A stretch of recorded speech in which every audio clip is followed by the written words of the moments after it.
In this Argos Support video, we will show you how to clean the filters on your Bush corded stick vacuum cleaner. For maximum efficiency, the filter cartridge should be cleaned every time the dust container is emptied.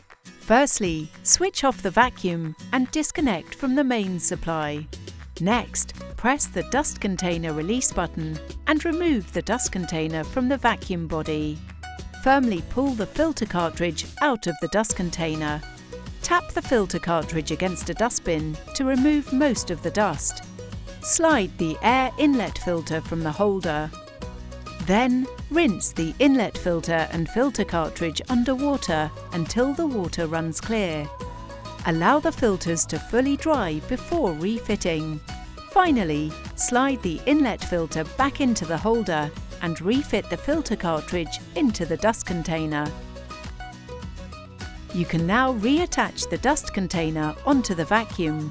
Your Bush vacuum is now ready to use.